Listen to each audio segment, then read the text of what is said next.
بیت المقدس کیوں بلایا گیا؟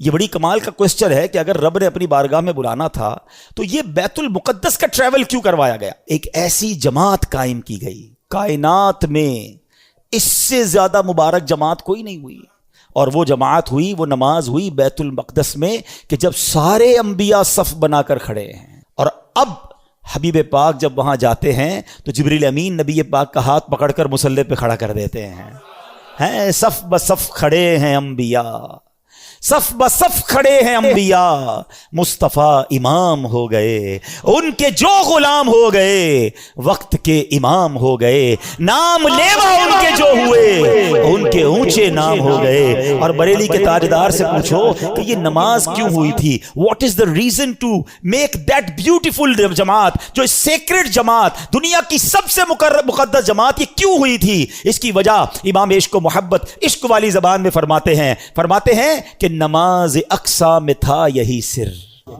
عیاں ہو مانائے اول آخر۔ کہتے جو اقصیٰ میں جماعت ہوئی تھی نا، اس میں ایک راز تھا، اور وہ راز یہ تھا کہ پتہ چل جائے کہ اول کون ہے، آخر کون ہے، افضل کون ہے، مفضول کون ہے، آقا کون ہے اور اس کے پیچھے کون ہے۔ سبحان اللہ۔ کہتے نماز اقصیٰ میں تھا یہی سر، عیاں ہو مانائے اول آخر، ہے دست بستہ پیچھے حاضر، جو سلطنت آگے کر گئے تھے، جو پہلے سلطنت انبیاء کر گئے، وہ سارے ہاتھ باندھ کر پیچھے کھڑے ہیں۔ سب کو بتا دیا گیا کہ رب کا حبیب کون ہے، سب کا آقا کون ہے۔ گویا یہ منظر اس وقت ظاہر ہو گیا کہ خلق سے اولیاء، اولیاء سے رسول، اور رسولوں سے اعلیٰ، اور رسولوں سے اعلیٰ۔ مسجد اقصیٰ میں جب نبی پاک علیہ الصلوۃ والسلام پہنچے نا، تو اب وہاں پر نبیوں نے خطبہ دیا۔ اب ذرا خطبہ سنیے گا۔ سب سے پہلے حضرت ابراہیم نے خطبہ دیا، الحمدللہ الذی اتخذنی خلیلا،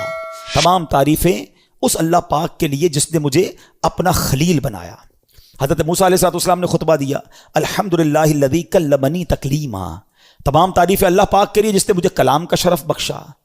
تیسرا خطبہ دیا حضرت داؤد علیہ السلام نے، آپ نے کہا الحمدللہ الذی خولنی ملکا، تمام تعریف اس اللہ پاک کے لیے جس نے مجھے سلطنت عطا فرمائی۔ تمام انبیاء آتے رہے، خطبہ دیتے رہے۔ اب جب نبی پاک علیہ السلام کی باری آتی ہے، اللہ کے حبیب کی باری آتی ہے، آپ نے فرمایا الحمدللہ الذی ارسلنی رحمتا للعالمین، تمام تعریفیں اس رب کے لیے جس نے مجھے رحمت بنا کر بھیجا۔ اسی خطبے کے دوران سنو اے امتیوں، تمہارے آقا تمہیں اس شاندار محفل میں بھی نہیں بھولے۔ ٹرائی ٹو انڈرسٹینڈ کس کوالٹی کی وہ محفل ہوگی۔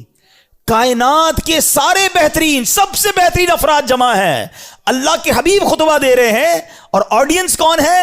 انبیاء ہیں۔ سب اپنی اپنی بات کر گئے نا۔ سنو نبی پاک نے آگے کیا فرمایا۔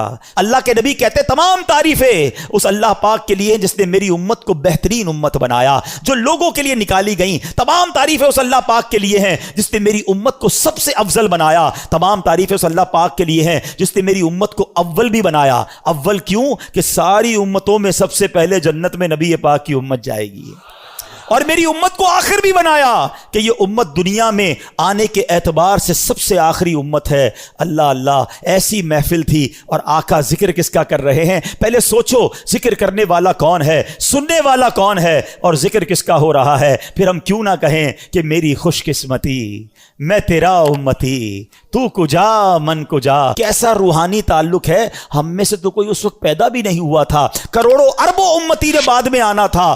آقا معراج کی رات بھی اپنی گناہگار امت کو یاد رکھے ہوئے ہیں۔ ارے بتاؤ، جو دنیا میں امت نہیں آئی اس کا پہلے خیال رکھ سکتا ہے تو خود پردہ فرما جائیں تو بعد میں آنے والی امت کا خیال کیوں نہیں رکھ سکتا ہے؟ وہ آج بھی مدد فرماتے ہیں، وہ آج بھی نگاہ فرماتے ہیں، وہ آج بھی امت کا خیال رکھتے ہیں، اور سنو انشاءاللہ بروز قیامت بھی ہماری شفاعت فرمائیں گے۔